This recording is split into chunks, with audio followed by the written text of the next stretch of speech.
जय श्री राम। अब तक हमने सुना कि श्री रामचंद्र जी की शादी को लेकर सभी में बहुत उत्साह है। सभी देवी देवता वेश बदलकर श्री राम की शादी में आते हैं और श्री राम भी उन्हें पहचान लेते हैं। फिर वशिष्ठ जी शतानंद जी को कहते हैं सीता को मंडप में लाओ। आइए अब आगे सुनते हैं श्री रामचरितमानस को। रानी सुनी उपरोहित बानी, प्रमुदित सखिनय समेत सयानी। विप्र बधू कुल वृद्ध बुलाई, करिकुल रीति सुमंगल गाई। पुरोहित जी की आवाज़ सुनकर रानी सुनैना अपनी सभी सखियों के साथ, ब्रह्माणियों और कुल की वृद्ध स्त्रियों के साथ मंगल गीत गाने लगी। नारी वेश जे सुरबर बामा, सकल सुभाए सुंदरी श्यामा। तिन्हई देखी सुख पावही नारी, बिन पहचानी प्राणों ते प्यारी। वहाँ पर जो सभी देवताओं की पत्नियां वेश बदल कर आई थी, वे सब स्वभाव से सुंदरी थी। अन्य स्त्रियां उन्हें देखकर सुख का आनंद प्राप्त कर रही थी। बार बार सन्मान ही रानी, उमा रमा सारद समझानी। सिंह सवारी समाज बनाई, मुदित मंडप ही चली लेवाई।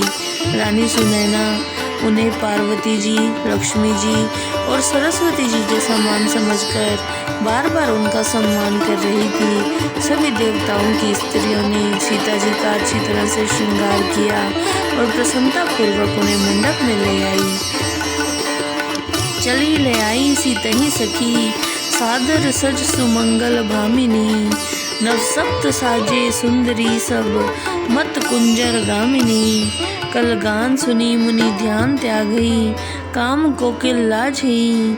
मंजीर नुपुर कलित कंकन, ताल गति बर बाजई। सखियाँ सीता जी का 16 श्रृंगार करके मतवाले हाथी की चाल की तरह उन्हें आदर सहित मंडप की ओर ले आई।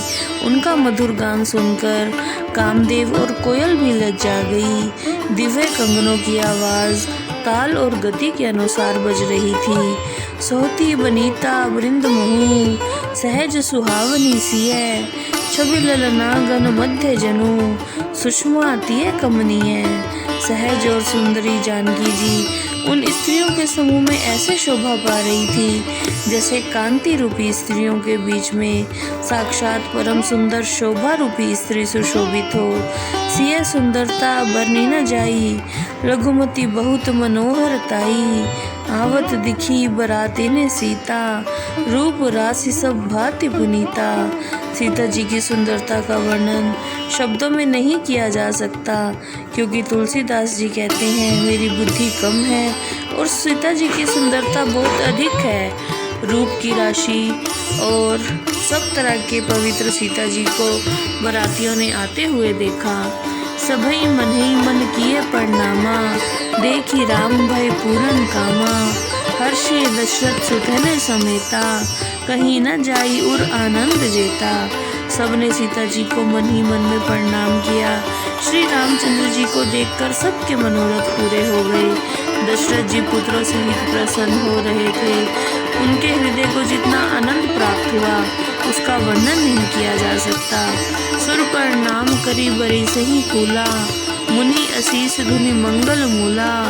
गान निशान कोलाहल भारी, प्रेम प्रमोद मगन नर नारी। देवता उन्हें प्रणाम करके फूलों की वर्षा करने लगे। स्त्रियों के मंगल में आशीर्वाद की ध्वनि गूंजने लगी और सभी स्त्री पुरुष प्रेमानंद में मगन हो गए। यही विधि सिए मंडप ही आई, प्रमुदित शांति पढ़ी मुनिराई। तेहि अवसर कर विधि व्यवहारू, दुहु कुल गुरु सब किन्हें आचारू। इस भांति जानकी जी मंडप में पधारी। मुनि वृंद ने शांति पाठ किया। उस समय दोनों कुल गुरुओं ने वेद की विधि और कुल की रीति के अनुसार सारी रीतियां पूरी की। आचार करी गुरु गौरी गणपति, मुदित विप्र पूजावही। सुर प्रगति पूजा लहि देही, असीस अति सुख पावही। मधुपर्क मंगल द्रव्य जो जेही, समय मुनि मन महु चहे। भरे कनक को पर कलशो, तब यही परिचारक रहे। ब्राह्मण लोग प्रसन्नता पूर्वक सभी आचार विधि करके गुरु, गौरी और गणेश की पूजा कराने लगे। देवता प्रसन्नता पूर्वक प्रत्यक्ष प्रकट होकर पूजा स्वीकार करने लगे और आशीर्वाद देकर सुख पाने लगे। गुरु शतानंद जी और गुरु वशिष्ठ जी सभी मंगलिक वस्तुओं की जो इच्छा मन में करते वो सब सोने की परातों में आ जाता। कुल रीति प्रीति समेत रवि कहीं देत सब सादर कियो। एह भांति देव पूजाई सिथई सुभग सिंहासन दियो। सिय राम अवलोकन परस्पर प्रेम काहू न लख परे। मन बुद्धि बर बानी अगोचर प्रगट कवि कैसे करे। सूर्य नारायण अपने कुल की रीति सब प्रेम बता देते हैं और उसके अनुसार बड़े आदर से सब काम हो जाता है। देवताओं की पूजा कराकर पुरोहितों ने सीता जी को दिव्य सिंहासन पर बैठाया। सीता जी और श्री रामचंद्र जी का एक दूसरे को परस्पर देखना और प्रेम प्रकट करना कोई भी नहीं देख पाया, क्योंकि जो मन बुद्धि और वाणी से परे है उसको कवि कैसे बता सकता है। होम समय तन धरि अनल अति सुख आहुति लेही। विप्र बेस धरि वेद सब कही विवाह विधि देही। हवन के समय अग्निदेव शरीर धारण कर सभी आहुतियां स्नेह पूर्वक लेते हैं और संपूर्ण विवाह की विधि वेद ब्राह्मणों का वेश धर के बता देते हैं। जनक पाट महिषी जग जानी। सिय मात किमि जाए बखानी। सुजस सुकृत सुख सुंदरताई। सब समेट विधि रची बनाई।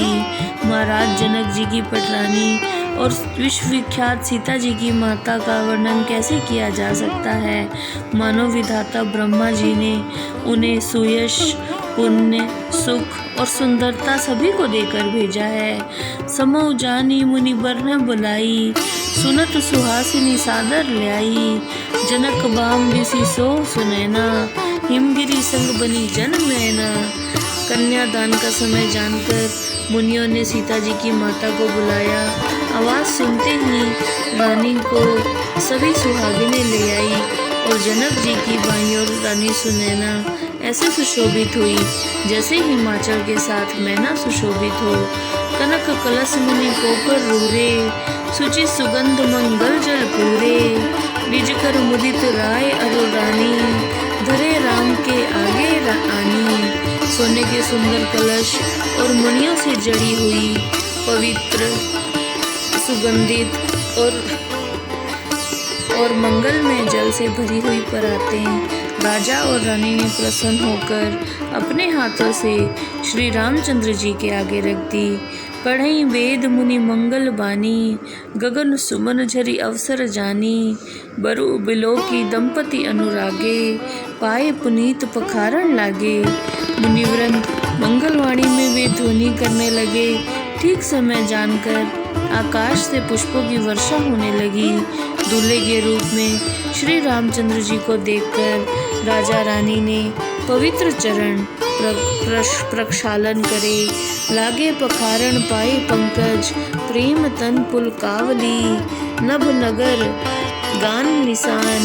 जय धुनि उमग जन चहु दिसी चली। जे पद सरोज मनोज अर उरसर सदैव विराजही। जे सुकृत सुमृत विमलता मन सकल कलमल भाजई। वे चरण कमलों को पखारने लगे। प्रेम से दोनों के शरीर पुलकित हो गए। जय जयकार की ध्वनि चारों ओर फैल गई। जो चरण कमल शिवजी के हृदय रूपी सरोवर में सदैव विराजमान रहते हैं, जिनका सिमरन करते ही मन निर्मल हो जाता है और कलयुग के सभी पाप दूर हो जाते हैं। जे परसी मुनि बनीता लही। गति रही जो पातक मई।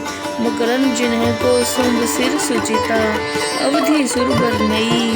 करी मधुप मन मुनि जोगी जन। जे सेई अभिमत गति रहे। ते पद पखारत भाग्य भाजन। जनक जय जय सब कहे। जिनके स्पर्श से गौतम मुनि की पत्नी अहिल्या ने उत्तम गति पाई। जिनके चरण कमलों के मकरंद श्री गंगा जी को शिवजी अपने शीश पर धारण किए हुए हैं। देवता जिनको पवित्रता की सीमा कहते हैं, मुनि और योगी जन अपने मन को भंवरा बनाकर मोक्ष को प्राप्त करते हैं। उन्हीं श्री रामचंद्र जी के चरण कमलों को भाग्यशाली जनक जी धो रहे हैं और सभी लोग जय जयकार कर रहे हैं।